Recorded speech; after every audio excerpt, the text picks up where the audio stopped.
ആ 2 കടയിലും കൂടെ സാധനം മാറ്റാൻ പറ്റും പോലും നമുക്ക് സമയം കിട്ടിയില്ല. അതിന് മുമ്പിൽ ഇവിടെ മുട്ടോളം വെള്ളം എത്തി. ഇവിടം വരെ വെള്ളം കയറി. ഇത്രയും വെള്ളം കയറുമെന്ന് ഓർത്തില്ലായിരുന്നു. 2018 വെള്ളം കയറിയ പിന്നെ കയറുമെന്ന് ഓർത്തതല്ല.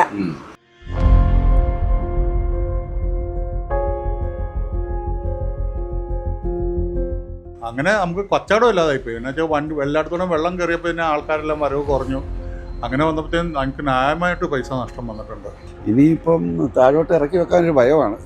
വീണ്ടും മഴ ഇങ്ങനെ നിൽക്കുന്നതുകൊണ്ട് എങ്ങനെയാവും എന്നുള്ളതാണ്.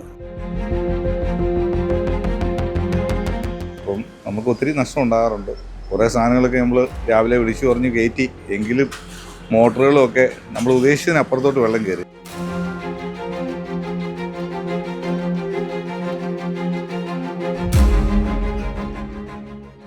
നമസ്കാരം.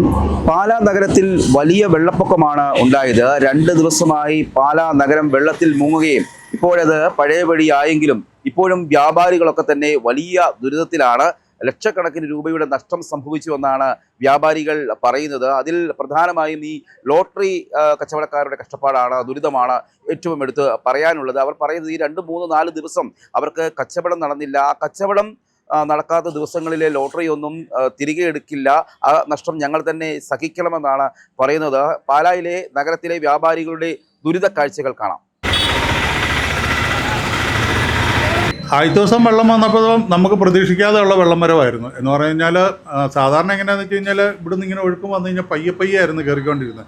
പക്ഷേ അന്നത്തെ ദിവസം എന്ന് പറഞ്ഞാൽ വരുന്നു, പഴയന്ന് ഒഴുകി വന്നു. നമ്മൾ സാധനങ്ങൾ എന്ന് പറയാൻ എനിക്കിപ്പോൾ ഓൾറെഡി അവിടെ ഒരു കടയുണ്ട്, താഴെ ഒരു ഗോഡൗണുണ്ട്. ആ 2 കടയിലും കൂടെ സാധനം മാറ്റാൻ പറ്റും പോലും നമുക്ക് സമയം കിട്ടിയില്ല. അതിന് മുമ്പിൽ ഇവിടെ മുട്ടോളം വെള്ളം എത്തി. പിന്നെ ഞങ്ങൾ ഇവിടുത്തെ സാധനങ്ങൾ മാറ്റി പിടിച്ചു വെച്ചു, മുകളിലാക്കി വെച്ചു, ഒരു വിധത്തിൽ മുകളിലാക്കി വെച്ചു. അത്രയും പൊങ്ങുള്ളൂ എന്ന് ഓർത്ത്. പക്ഷേ അതിൻ്റെ ഇരട്ടി വെള്ളം പൊങ്ങിയപ്പോൾ പിന്നെയും ഞങ്ങൾ വന്ന് ഷട്ടർ തുറന്ന് വെള്ളം എന്തോരം ഉണ്ടെന്ന് നോക്കി ആ ലെവലിനനുസരിച്ച് പിന്നെയും ഞങ്ങൾക്ക് പൊക്കി വെക്കണം. പിന്നെ നിറച്ച് ചെളിയും എല്ലാം ആയിരുന്നു. അങ്ങനെ നമുക്ക് കച്ചവടം ഇല്ലാതായിപ്പോയി. എന്ന് വെച്ചാൽ എല്ലായിടത്തോളം വെള്ളം കയറിയപ്പോൾ പിന്നെ ആൾക്കാരെല്ലാം വരവ് കുറഞ്ഞു. അങ്ങനെ വന്നപ്പോഴത്തേക്കും എനിക്ക് ന്യായമായിട്ട് പൈസ നഷ്ടം വന്നിട്ടുണ്ട്. നറുക്കെടുപ്പ് മാറ്റി വെക്കുമെന്നായിരുന്നു ഞങ്ങൾ പ്രതീക്ഷിച്ചത്. പക്ഷേ ഇതുവരെയും കേരള സർക്കാരിൻ്റെ ഭാഗത്തുനിന്ന് അങ്ങനെ ഒരു തീരുമാനം ഉണ്ടാകാത്തതിൽ ഞങ്ങൾക്ക് ബുദ്ധിമുട്ടുള്ളൂ. കാരണം വെച്ച് കഴിഞ്ഞാൽ അതുപോലെ എല്ലാ കച്ചവടക്കാർക്കും, ഹോൾസെയിൽ കച്ചവടക്കാർക്കും അതെ, ലോക്കൽ കച്ചവടക്കാർക്കും അതെ, നടന്ന കച്ചവടക്കാർക്കും എല്ലാവർക്കും നഷ്ടം വന്നിട്ടുണ്ട്. കാരണം എടുത്തവർക്ക് തിരിച്ചെടുക്കാൻ പറ്റില്ലല്ലോ. പണ്ടൊക്കെ എന്ന് പറയാൻ അൺസോൾഡ് ഉണ്ടായിരുന്നു. ഇപ്പോൾ അൺസോൾഡ് എന്ന് പറയുന്ന ഒരു പരിപാടിയെ ഇപ്പോൾ ഈ ലോട്ടറി ഫീൽഡിൽ ഇല്ല. അപ്പോൾ അതുകൊണ്ട് നമുക്ക് തിരിച്ചെടുക്കുന്ന പരിപാടിയില്ല.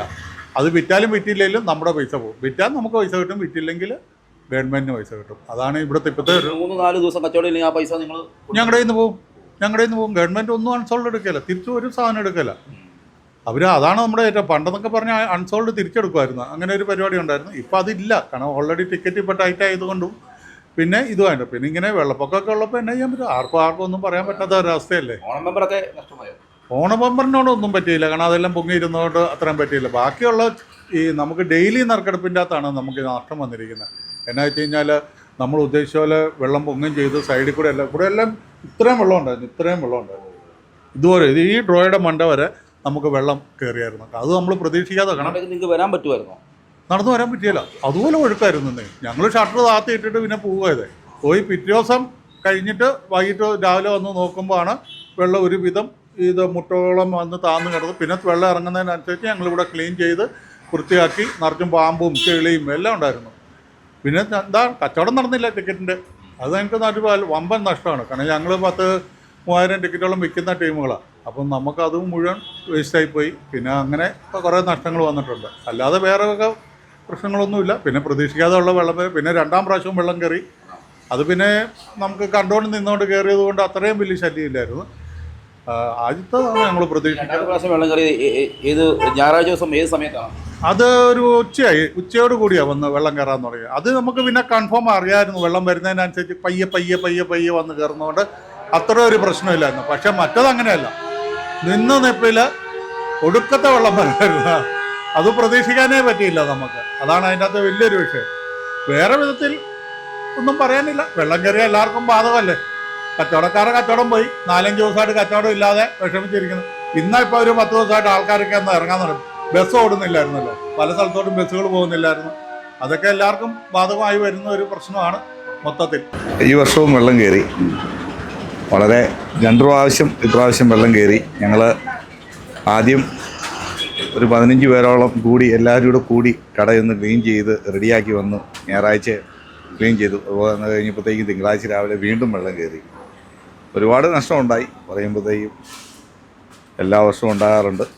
നമ്മൾ ആറ്റിലെ മണലൊക്കെ വാരുകയാണെങ്കിൽ കുറേയൊക്കെ വ്യത്യാസം വരുമെന്നാണ് പാലായിലെ എല്ലാ വ്യാപാരികളും പറയുന്നത്. ഒരാളല്ല, എല്ലാവരും പറയുന്നത്. കാരണം ഒരുപാട് നഷ്ടം എല്ലാ വർഷവും എല്ലാവർക്കും തന്നെ ഉണ്ടാകാറുണ്ട്. ഇപ്പം 3-4 ദിവസം കടയടച്ചിരുന്നു. തൊഴിലാളികൾക്ക് ഇപ്പോൾ ശമ്പളം കൊടുക്കണം, അതുപോലെയുള്ള എല്ലാ കാര്യങ്ങളും ഉണ്ട്. ബാക്കിയുള്ള ചിലവുകൾ.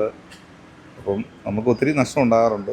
കുറേ സാധനങ്ങളൊക്കെ നമ്മൾ രാവിലെ വിളിച്ചു പറഞ്ഞ് കയറ്റി, എങ്കിലും മോട്ടറുകളുമൊക്കെ നമ്മൾ ഉദ്ദേശിച്ചതിനപ്പുറത്തോട്ട് വെള്ളം കയറി. കാരണം ഞങ്ങളുടെ കടയിൽ 3/4 വെള്ളം കയറി. ഫ്രിഡ്ജൊക്കെ അങ്ങനെ ഫ്രിഡ്ജൊക്കെ കയറ്റി വെച്ചു. നമ്മൾ അല്ലാതെ വേറെ രണ്ട് മോട്ടറുണ്ടായിരുന്നു. ഒരു മോട്ടർ ഊരാൻ പറ്റിയില്ല. അതുപോലെ തന്നെ നമ്മളത് ഒത്തിരി പൊക്കി വെച്ചായിരുന്നു. പക്ഷേ അതിന് മുകളിൽ വെള്ളം കയറിയത്. അങ്ങനെ കുറേ നഷ്ടങ്ങളുണ്ട്. ഇപ്പം പവർ മോട്ടർ ഉണ്ടായിരുന്നു, നമ്മൾ വെള്ളം ഇത് ചെയ്യുന്നത്, അതൊക്കെ പോയി. ഇനിയിപ്പോൾ അത് പുതിയതിപ്പോൾ മേടിക്കണം. തോട്ടാപ്പള്ളി പോയി. അതെത്ര വലിയ അത് 6000 രൂപയുള്ളൂ. എന്നാലും ഞാൻ പറഞ്ഞില്ല, അല്ലാതെ തന്നെ ഒരുപാട് നഷ്ടങ്ങളുണ്ട്. ദിവസവും ഇങ്ങനെ വരുമ്പോഴത്തേക്ക് ഇപ്പോൾ 4 ദിവസത്തെ ജോലിക്കാരുടെ ശമ്പളം ഇങ്ങനെയെല്ലാം വരുമ്പോഴത്തേക്കും ഒരുപാട് നഷ്ടങ്ങളാണ്. പിന്നെ ഇതൊന്ന് റിക്കവറായി വരണമെങ്കിൽ കുറച്ച് ദിവസം എടുക്കുമല്ലോ, കടയിൽ കച്ചവടമൊക്കെ ആയി വരണമെങ്കിൽ. അപ്പം അങ്ങനെ കുറച്ച് നഷ്ടങ്ങളുണ്ട്. എന്ത് പറഞ്ഞു, അടുത്ത പ്രാവശ്യമെങ്കിലും മണൽ വാരുമെന്ന് ഈ പാലായിലെ എല്ലാ വ്യാപാരികളും പ്രതീക്ഷിക്കുകയാണ്. ഞങ്ങളുടെ ഒരു പ്രതീക്ഷയാണ്. UDF സർക്കാരിൽ ഞങ്ങളെല്ലാവരും പ്രതീക്ഷിക്കുന്നു. കടയ്ക്കകത്ത് മുഴുവൻ വെള്ളം കയറി. കടയ്ക്കകത്ത് മൊത്തം വെള്ളം കയറി. ഇവിടം വരെ വെള്ളം കയറി. ഇത്രയും വെള്ളം കയറുമെന്ന് ഓർത്തില്ലായിരുന്നു. 2018 വെള്ളം കയറിയ പിന്നെ കയറുമെന്ന് ഓർത്തല്ല. തുണിയൊക്കെ മാറ്റാനൊന്നും പറ്റി കാണത്തില്ല. കുറച്ചേ മാറ്റാൻ പറ്റുള്ളൂ. അത്രയും വെള്ളം കയറുമെന്ന് ഓർത്തില്ലല്ലോ. അങ്ങോട്ട് കുറച്ചേ മാറ്റാൻ പറ്റുള്ളൂ. വെളുപ്പിനെ വന്നു. 4:30 ആയപ്പോഴത്തേക്കും വന്നു. ഞങ്ങൾ കുറച്ച് മാറ്റിയായിരുന്നു. പക്ഷെ അത്രയും വെള്ളം വരും നടത്തില്ലായിരുന്നു. ബാക്കി ഇവിടെ ഇരുന്നല്ല കുറച്ചെല്ലാം നനഞ്ഞു. ഓണത്തിന്റെ സ്റ്റോക്ക് എടുത്തിരുന്നു. കുറച്ചെടുത്തായിരുന്നു. നഷ്ടമായിട്ടുണ്ടോ? കുറച്ച് ഇത് വന്നു. ഇതൊക്കെ മാറ്റി നനഞ്ഞൊക്കെ നനഞ്ഞെല്ലാം മാറ്റും. വീണ്ടും കട ക്ലീൻ ചെയ്ത് തുടങ്ങാനുള്ള 2 പ്രാവശ്യം ക്ലീൻ ചെയ്തു. ശനിയാഴ്ച കയറി, ഞായറാഴ്ച ക്ലീൻ ചെയ്തു. അത് കഴിഞ്ഞ് പിന്നെ തിങ്കളാഴ്ച കയറി. അത് ചൊവ്വാഴ്ച ഞങ്ങൾ ക്ലീൻ ചെയ്തു. 2 പ്രാവശ്യം വെള്ളം കയറി. വലിയ ബുദ്ധിമുട്ടായി. പണിക്കാരൊക്കെ ഉണ്ടായിരുന്നു. ഞങ്ങൾ കടയിലെ പിള്ളേരൊക്കെ ഉണ്ടായിരുന്നു. സ്റ്റാഫുകളൊക്കെ വരാൻ തുടങ്ങുന്നുള്ളൂ. അല്ല, എല്ലാവരും തന്നെ വന്നു. എന്താണ് ഇത്, ഈ വെള്ളപ്പൊക്കത്തിനൊരു പരിഹാരം എന്തെങ്കിലും ഉണ്ടോ? പരിഹാരം ഇപ്പം എന്താ പറയുക, ഇവിടെ ഈ ഓടയുള്ളതും കൊണ്ട് കൂടുതലും പെട്ടെന്ന് ഇതിലോട്ട് വെള്ളം കയറുന്നു. ഈ തവണ അങ്ങനെ വലിയ പ്രശ്നങ്ങളൊന്നും ഉണ്ടായില്ല. രാവിലെ ഒരു 5 മണിയായപ്പോൾ ഒരാൾ പേട്ടേനെ ഒന്ന് വിളിച്ചപ്പം ഇങ്ങനെ ഒരിക്കലും കാണാതെ വെള്ളമെന്ന് പറഞ്ഞു. ഇത്ര വർഷത്തിൽ പേട്ടയുടെ ചരിത്രത്തിൽ ഇങ്ങനെ ഒരു വെള്ളം വന്നില്ല എന്ന് പറഞ്ഞു. അപ്പം നമ്മൾ നോക്കുമ്പോൾ ഈ പാലായിൽ ഇവിടെ മഴയില്ല. അപ്പോൾ വലിയധികം കയറുകയല്ലെന്ന് ഓർത്തു. അപ്പോൾ പിന്നെ ഞാൻ രാവിലെ 7 മണിക്ക് കടയിൽ വന്നിട്ട് കുറച്ച് അത്യാവശ്യം സാധനങ്ങളെല്ലാം പൊക്കി വെച്ചു. ഒത്തിരി പൊക്കി വെച്ചില്ല, പക്ഷേ എന്നാലും കുറച്ച് നഷ്ടം വന്നു. അതായത് നമ്മൾ പ്രതീക്ഷിക്കുന്നതിനേക്കാൾ കൂടുതൽ വെള്ളമാണ് വന്നത്. സ്റ്റാൻഡ് ഇതിപ്പം ഞങ്ങൾ കഴിഞ്ഞ വർഷം ഇതിങ്ങനെ വെള്ളം കയറുമായിട്ടാണ് ഞാനിങ്ങനെ ഒരു സ്റ്റാൻഡ് ഉണ്ടാക്കി വെച്ചിട്ട് അതിനകത്ത് സ്റ്റാൻഡ് വെച്ച് സിസ്റ്റമൊക്കെ എല്ലാം മേടി വെച്ചിരുന്നു. അത് ഇരുമ്പ് സ്റ്റാൻഡ് ആയതുകൊണ്ട്. അല്ലെങ്കിൽ തടിയാണെങ്കിൽ മറിഞ്ഞു പോകും. ഇങ്ങനെ ഉണ്ടാക്കി വെച്ചതുകൊണ്ട് വേറെ നഷ്ടങ്ങളൊന്നും വന്നില്ല. താന്ന് കിടന്ന സാധനം കുറച്ച് സാധനം നനഞ്ഞു പോയെന്നേ ഉള്ളൂ.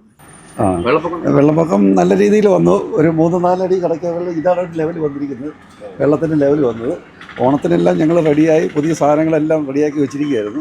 ആ സമയത്താണ് വെള്ളം പൊങ്ങിയത്. ഒരു ഭയങ്കര നാശനഷ്ടങ്ങൾ ചെറിയ രീതിക്ക്. എന്നാലും ഞങ്ങൾ നേരത്തെ വന്ന് ഇടപെട്ടുകൊണ്ട് ഞങ്ങൾക്ക് മാക്സിമം സാധനങ്ങൾ കയറ്റി വെക്കാൻ പറ്റി.